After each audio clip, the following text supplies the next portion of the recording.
Hello and welcome to another episode of Boss Talk. I'm your host, Beverly Brister, and today we have the pleasure of talking with Carl Brister, who happens to be my husband, an international recording artist and multi-genre singer-songwriter who's been featured on NBC's Access Hollywood, ABC's Here and Now with Sandra Bookman, and BET, the Aspire Network, and many others.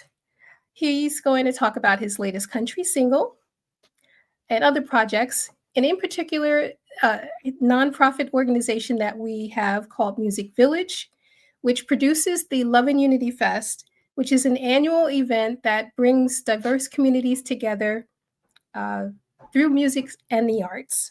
So please welcome my husband, Carl Brister, to the show. Hey. Hey, it's nice to meet you. Nice to meet you too again. So, how are you today? I'm blessed and highly favored. Thank you. That's See such a this? loaded question, right?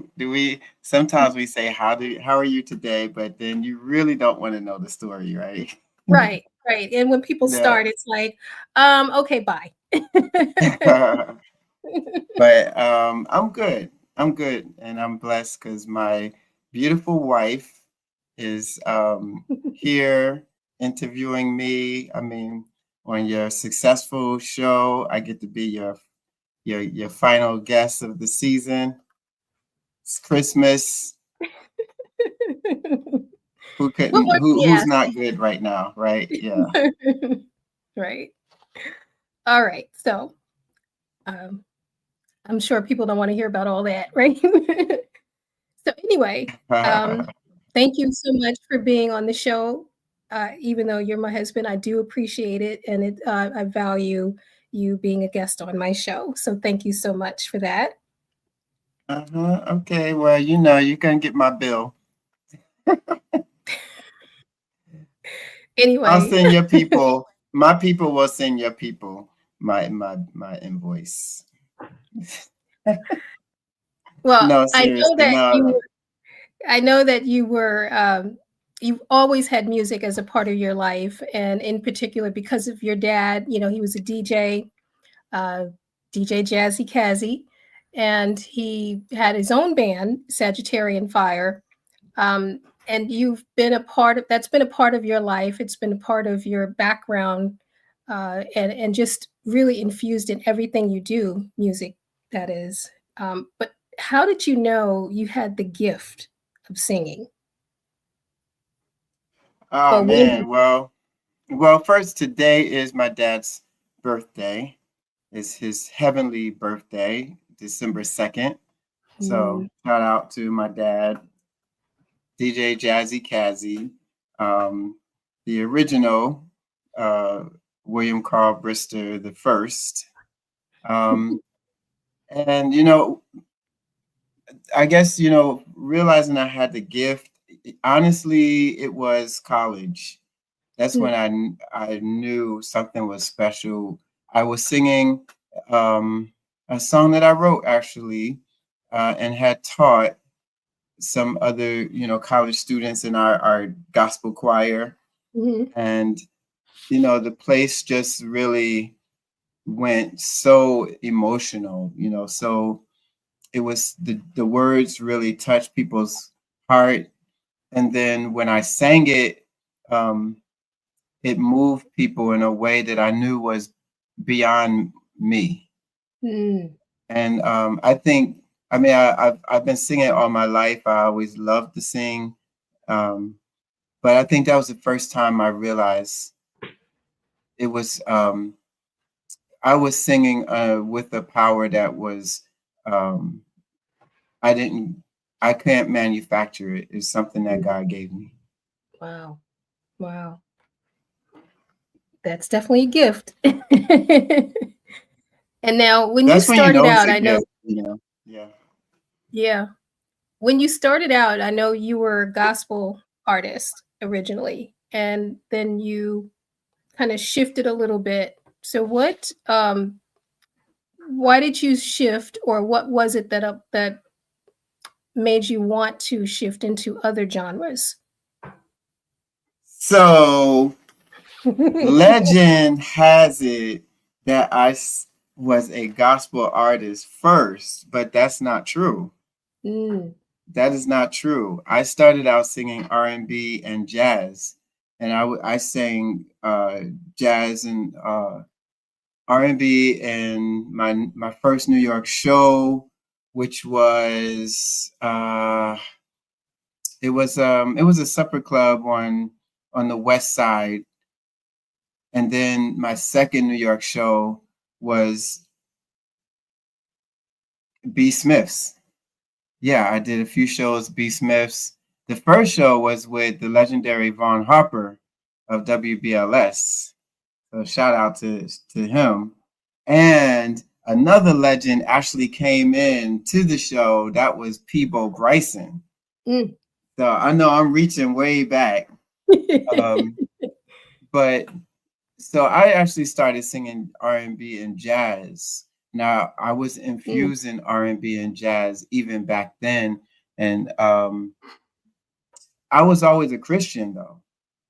As far as I can remember, I love the Lord, mhm, Jesus, and I've always been singing gospel, but I've always sung all kinds of music. My mhm. father's band was a soul funk band, Right, right. and that really was around me more than gospel music.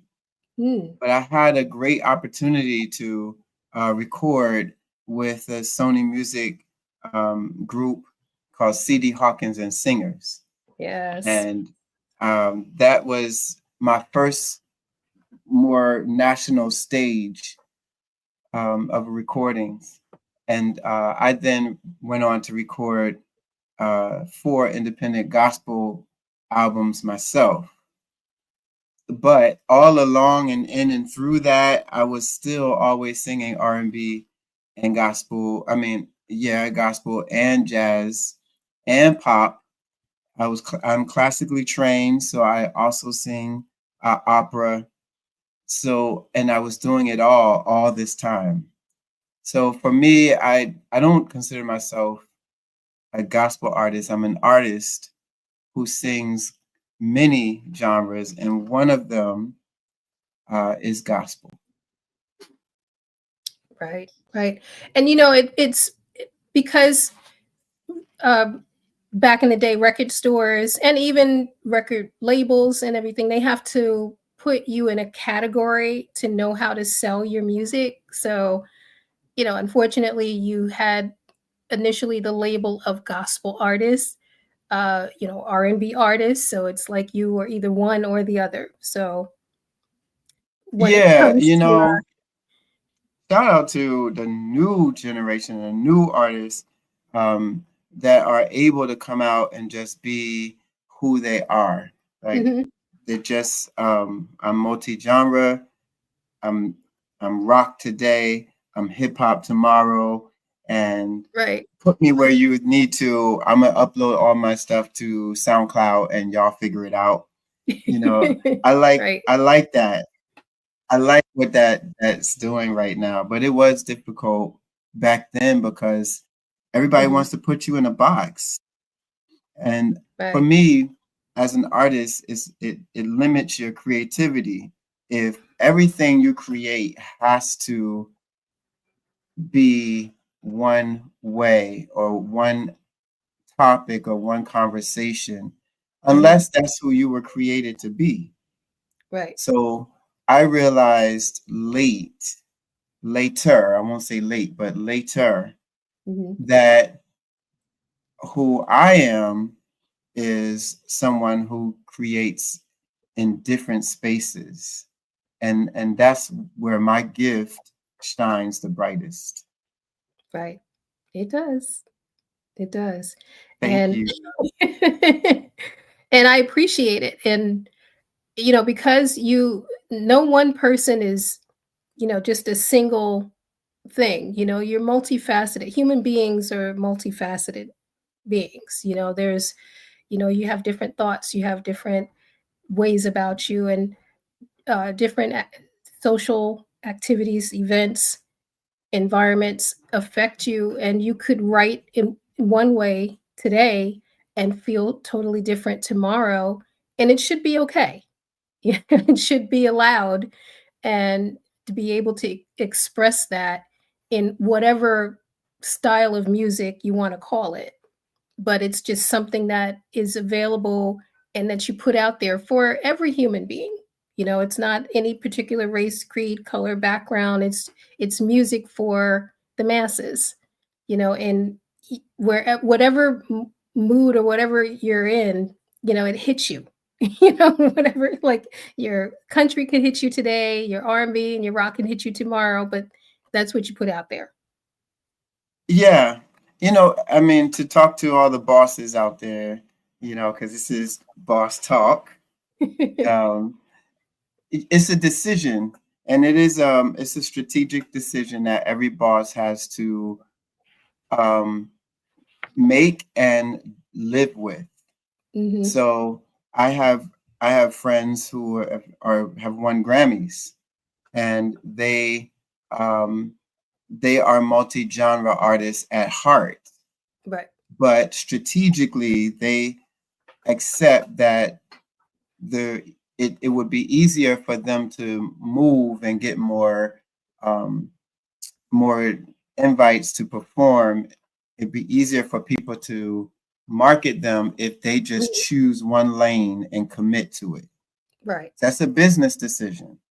Right. And so for a boss who has a heart that wants to do a whole lot of things, um, there's an argument to be made for that as a marketing strategy. If you can live with it, if you can commit to it. Right.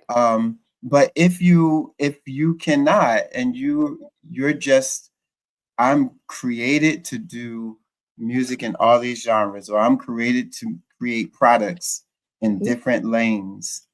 Um, I'm not a specialty store. I'm a Walmart.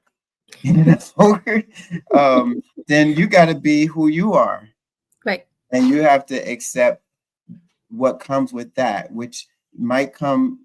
You might have peace, but then you may have to work a little harder to find that audience that also wants variety.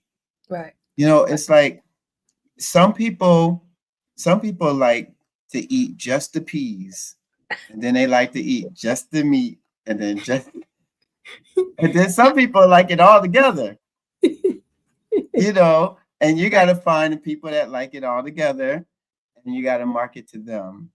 And that's a business plan. That's a Yep. strategy. And you just have to you have to accept what comes with that as Right. well. Right. Right. One of the things that I love about your music is that whatever genre it lands in, you always have a message. There's always, I find, a deeper meaning, a message behind the lyrics. And one song in particular that comes to mind is Enough is Enough.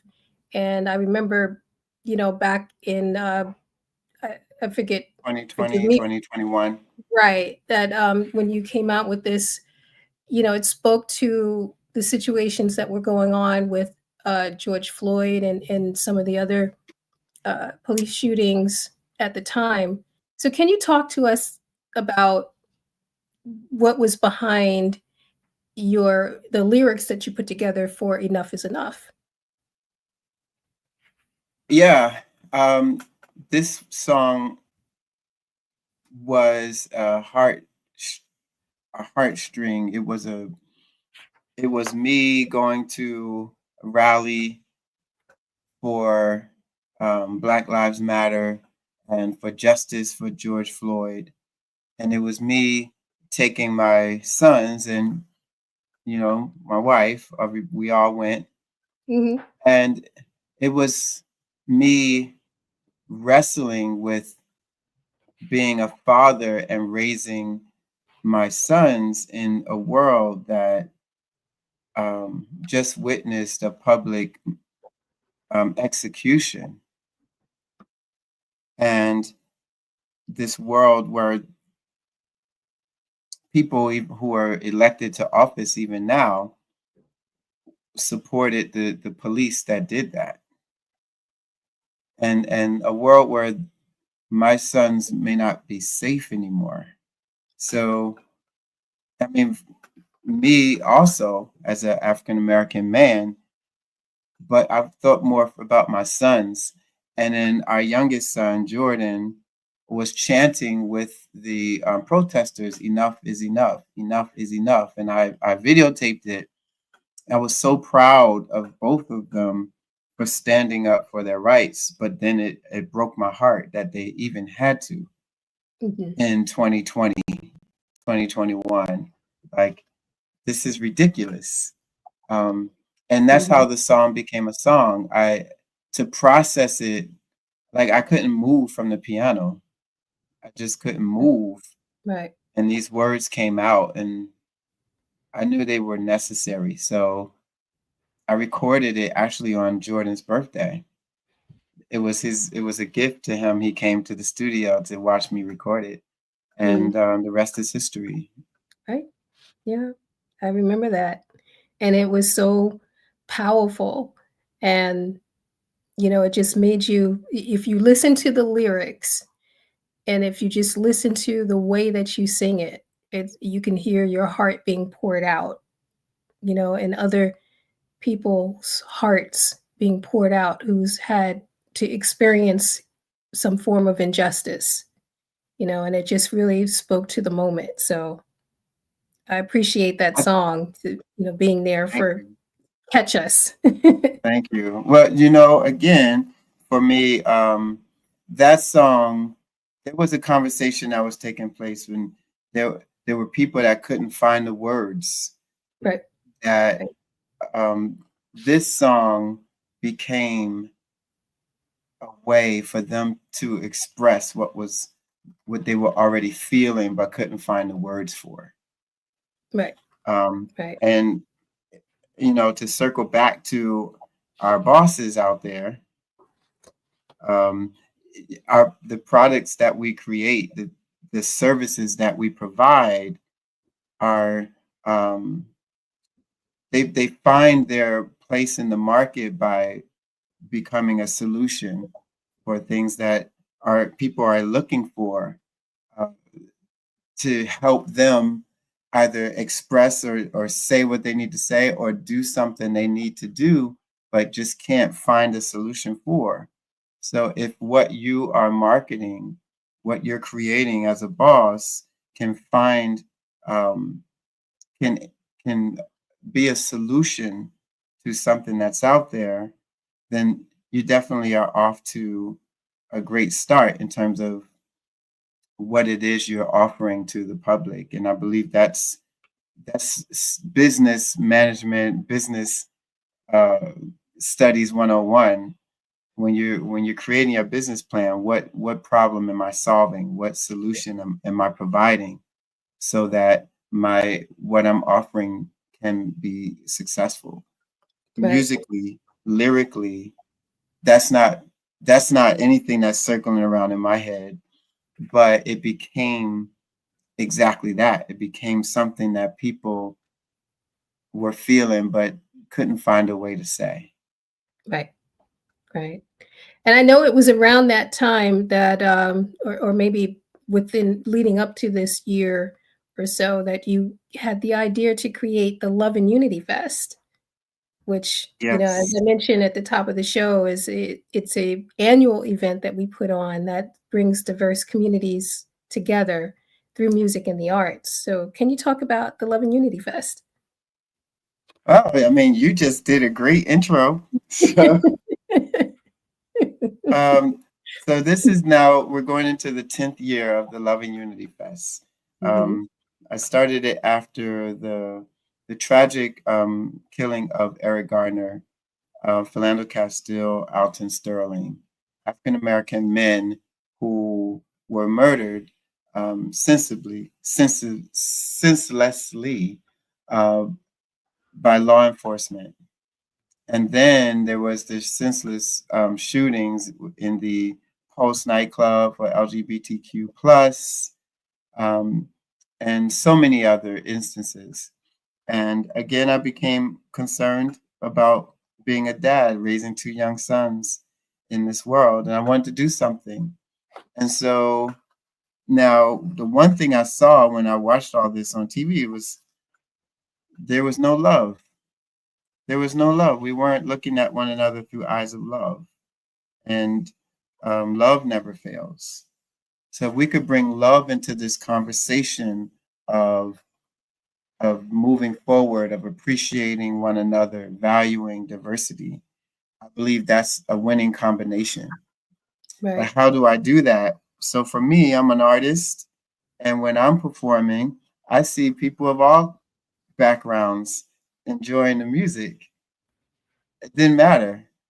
We seem to put things aside, you know, when it's Halloween and everybody doing the Michael Jackson Thriller dance, or or single ladies comes on and everybody, everybody's out there. Yes, you can, no matter where you come from, right? That's this power that we have as artists to create, whether it's visual art, dance, poetry.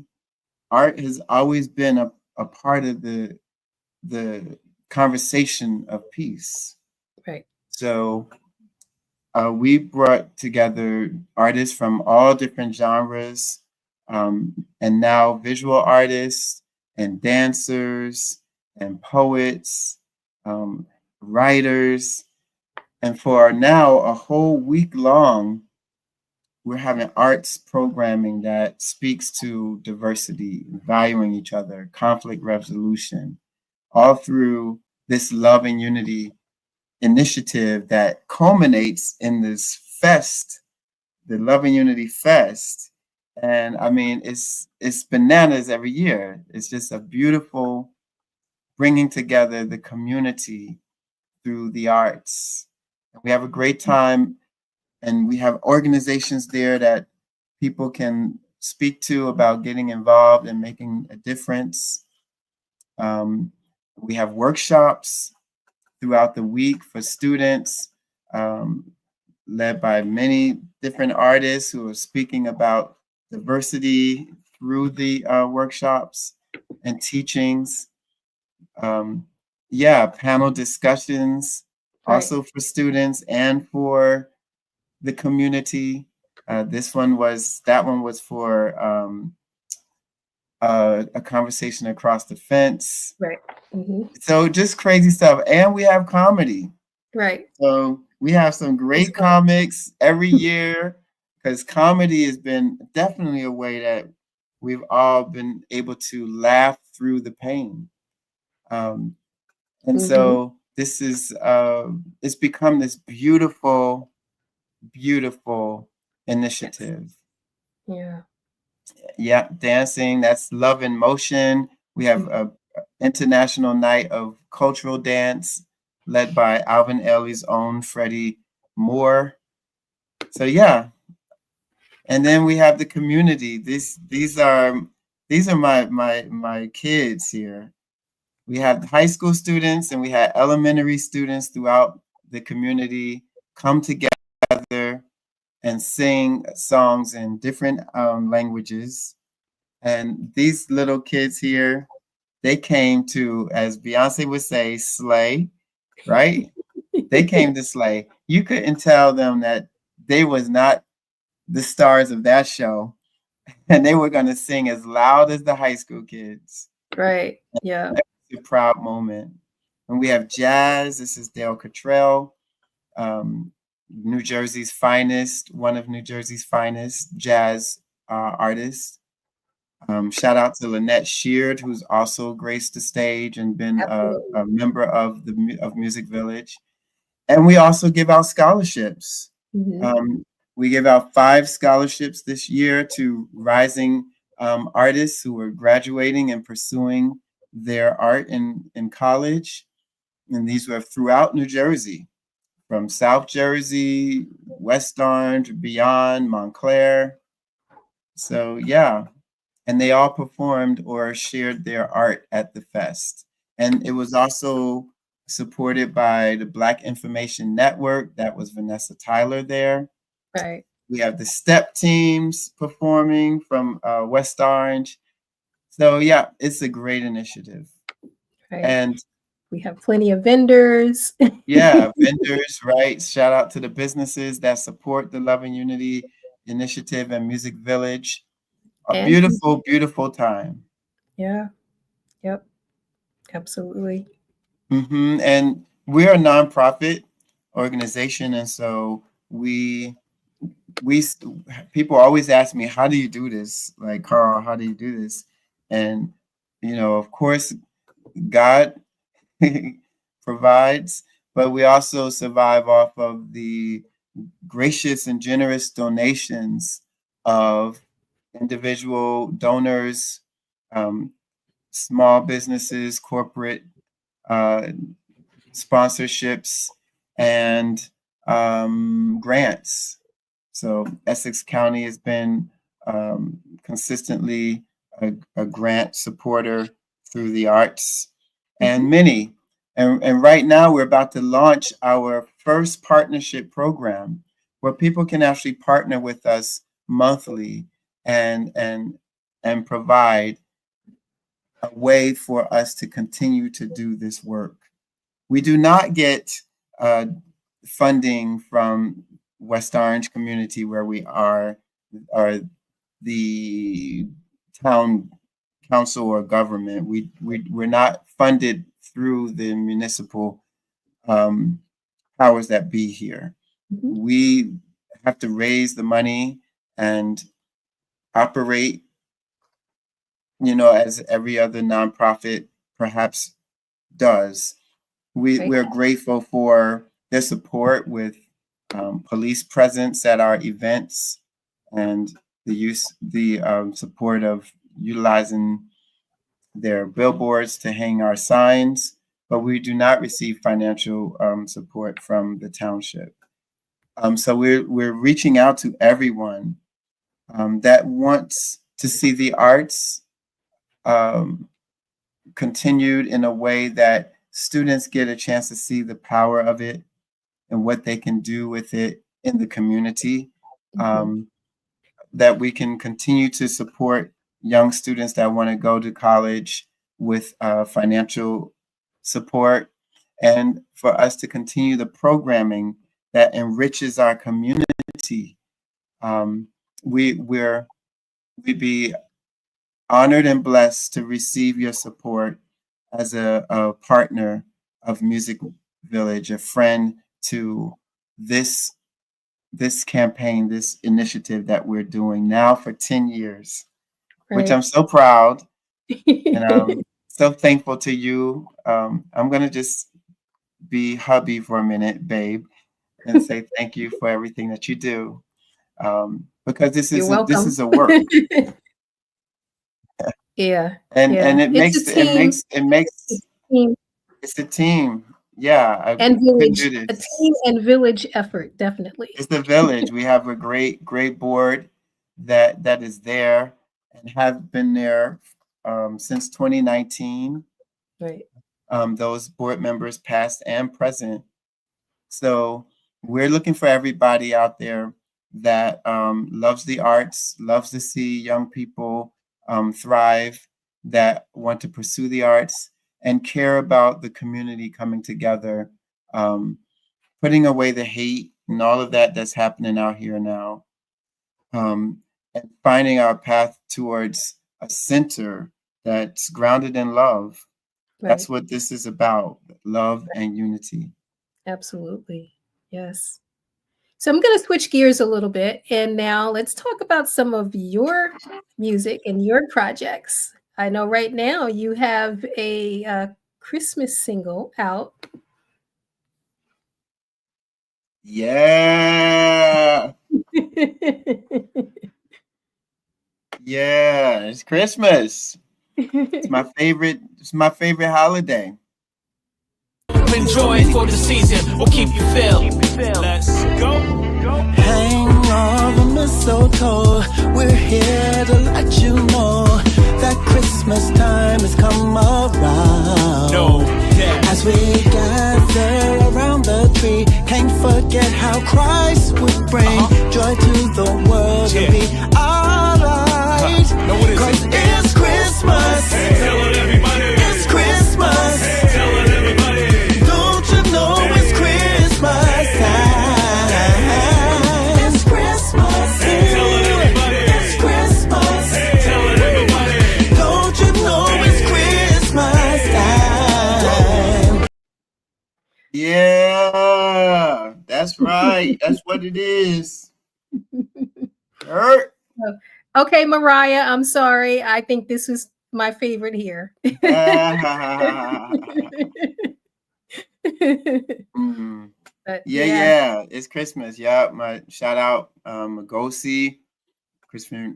He's the hip hop artist and producer of the track. yes.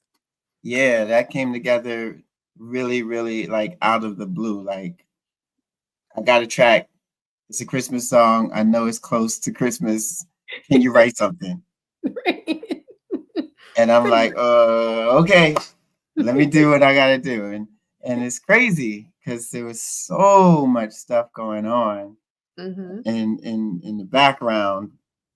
And I had to find a space to just write. And that Yeah. actually was so helpful to get through all the stuff in the background. Right. You know, Right. just getting to the art and just going. So yeah, it's Christmas. It's out now. Out now. It's everywhere. It's on Spotify. It's on Amazon. It's on iTunes.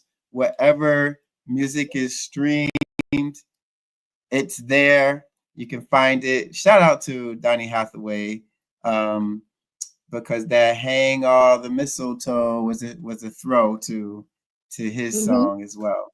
Yeah. So, but yep, and it's sort of kind of back to the roots of gospel, you know. It's a very familiar place. I sing it all the time, and we Right. had a great time. Oh, we're shooting a video. It's gonna be a video coming. I'm shooting it in New York City, so y'all look out for the video that's coming real soon too. And I should mention you also have a country single. Will be spring again, because it will be Yes, spring again. it will be spring again. That's right. This is my debut country single, and it was a first ballot Grammy nominated single. So gotta toot your own horn. Bosses, you gotta toot your own horn sometimes. Yes. All right. And And then I should mention Let's Wait a While is a remake of Janet Jackson's Let's Wait a While. let's call it a reimagination. I Okay. like to call it a reimagination of Janet's uh, classic, because I didn't remake it. I didn't really stick to her blueprint. I Right. just sort of kept it in mind and added my own vision for the song. So it's a Yeah. duet with beautiful artist La Chardon. Mhm. Um, and it's now first. Janet was a conversation about it from a young girl's perspective about basically what she wanted to do with her body and making choices for herself. Mhm. And I was like, well, how would that go if it was two grown folks trying to make a decision and actually the male wanted to slow things down? Mm. And I That's know just people say that perspective. never happens, but that's not true. That's Right. not true. Right. And so yeah, so I sort of reimagined it as a couple, a grown folk couple having a Mhm. conversation. Yeah. Yeah. Yeah. But shout out to Janet Jackson too. Yeah. Yep. And with your wealth of experience in the music industry, and uh, artists, a record label, nonprofit organization founder, Love and Unity Fest. community event founder. You have so much knowledge that, why I wanted you to be on Boss Talk, because, that in and of itself is boss worthy. But can you share at least three additional tips, because you were given tips along the way to. I know. Did you catch them? Did you catch my tips? Because I tried to sprinkle them. You did sprinkle. Yes, you did. You seasoned it throughout. Yes, you did. Got to season the meat. For artists who are recording artists that are doing it the independent way, what advice or what three tips would you give them to be able to make it today?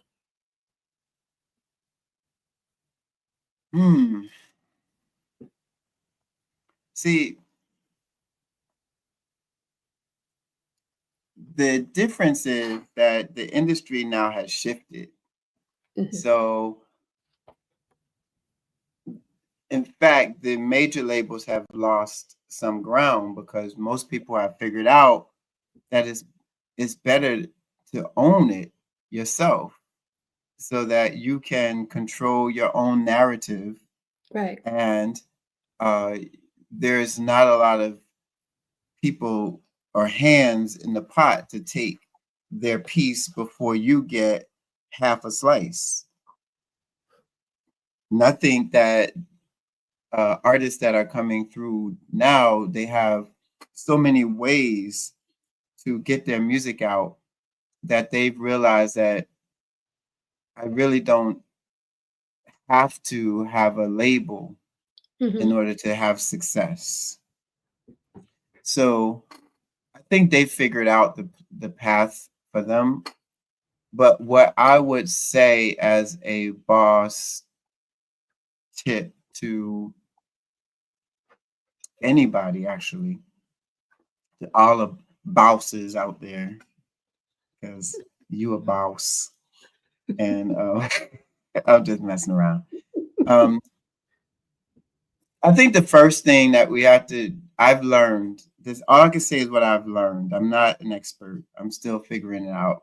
But things that I've learned and am learning is you don't need anyone else's validation to validate yourself. You validate you. And what I mean by that is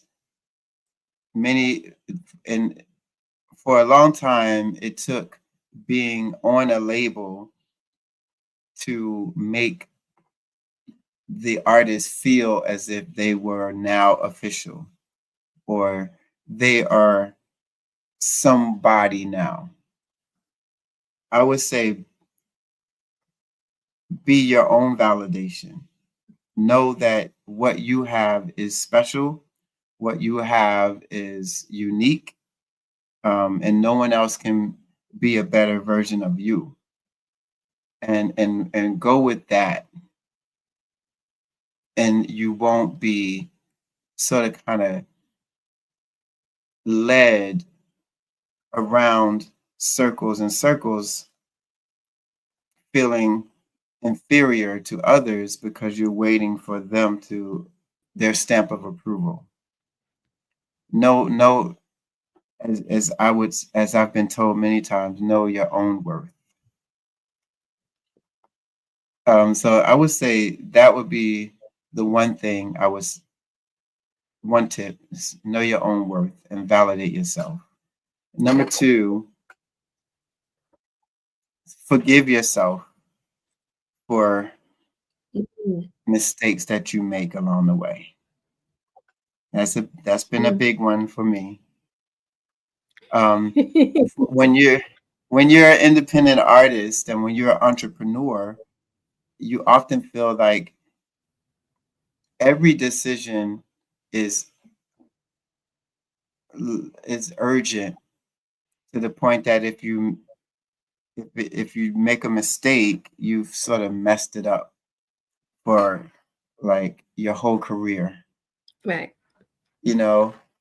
And some mistakes are big mistakes and some mistakes are very costly. However, forgive yourself. Find some grace to forgive yourself, learn from it, and move forward even better. Might not be the same because your mistake may have caused that path to not be an option, but take the knowledge from that and search for other paths. Right. So I would say that would be number 2. And I think my third boss tip, and it's not exactly, I'm not all up in the Wall Street journals on this one. Not just to artists, but to entrepreneurs, is something that I'm learning, and I have not mastered this, but enjoy the ride. It's a lot of work. It's a lot of work being an entrepreneur. It's a lot of work being an independent artist. It's a lot of work being a nonprofit owner, founder, and CEO. But if you only focus on the work and you never enjoy the moments, you sort of miss it. Right. You miss it. You miss the laughter. Like if I never saw those, if I was so worried about the work and I never just appreciated those little kids that came and sang, or the people, the volunteers that were there before you got there at your event, or they're helping you with your business, or they're creating flyers for you, whatever they're doing, like enjoy the moments and remember not to miss your now, because entrepreneurs and artists, we live in the future a lot. Right. And many of us live in the past because we're beating ourselves up over things that we can't change now. But enjoy your now. Enjoy your right now, and enjoy the ride, enjoy the journey, because it's probably really beautiful. Okay. Well, you see a wealth of knowledge from a world's worth of experience. I like that word, wealth. Thank you so much for all of your tips and for your music and for your life's work and what you do in this community and beyond. So it's very much seen and appreciated, even if no one says it. But we do see I it. finally made boss talk, y'all. I finally made boss talk. I've been telling her I should be on your show. I should be a boss. I should be. Nah, You can find Carl Brister online at carlbrister.com. All of his socials are Carl Brister Official. That's Instagram, Facebook, Threads, and all of the other social platforms, TikTok. You can find him at Carl Brister Official. Yes. Carl Brister Official. And everybody should know that you created the website, carlbrister.com. Yes. So everybody can check that out too. Thank you. Thank you. For the nonprofit organization we mentioned, Music Village, you can visit musicvillage.live. And as he mentioned, we have we're preparing for for Tuesday, December 3rd, which is Giving Tuesday in this year. And you can donate to Music Village using the link here, and we'll also put it in the comments on all the feeds.